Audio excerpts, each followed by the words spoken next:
જે પ્રકારે આ સમાચાર સામે આવી રહ્યા છે, દાદા સરકારના નવા કેબિનેટની પહેલી તસવીર મંતવ્ય ન્યૂઝ પર સ્પેશિયલ 26ની આ પહેલી તસવીર સામે આવી છે। આ તસવીરમાં તમામ 26 નેતાઓનો જે મંત્રીમંડળમાં સમાવેશ કરવામાં આવ્યો છે, તમામ 26 ચહેરા આ ખાસ તસવીરમાં જોવા મળી રહી છે। તો ભૂપેન્દ્ર પટેલ સહિતના જે 26 નેતાઓને મંત્રીમંડળમાં સ્થાન મળ્યું છે।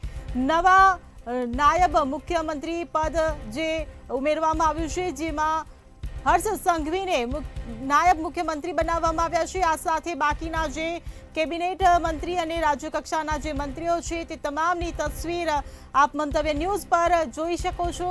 દાદા સરકારના નવા કેબિનેટની આ પહેલી તસવીર સામે આવી છે। તો મંતવ્ય ન્યૂઝ પર સ્પેશિયલ 26ની આ એક્સક્લુઝિવ તસવીર તમે મંતવ્ય ન્યૂઝ પર જોઈ રહ્યા છો। મંતવ્ય ન્યૂઝ પર સ્પેશિયલ 26ની આ એક્સક્લુઝિવ તસવીર કે જેમાં 26 નેતાઓ કે જેમને નવા મંત્રીમંડળમાં આજે સ્થાન મળ્યું છે, એ તમામ ચહેરા એક જ તસવીરમાં આપ જોઈ રહ્યા છો માત્ર મંતવ્ય ન્યૂઝ પર। તો આ એક્સક્લુઝિવ તસવીર મંતવ્ય ન્યૂઝ આપને બતાવી રહ્યું છે। તો દાદા સરકારના નવા કેબિનેટની આ સૌથી પહેલી તસવીર મંતવ્ય ન્યૂઝ પર આપ જોઈ રહ્યા છો। તો મંતવ્ય ન્યૂઝ પર સ્પેશિયલ 26ની આ પહેલી તસવીર સામે આવી છે।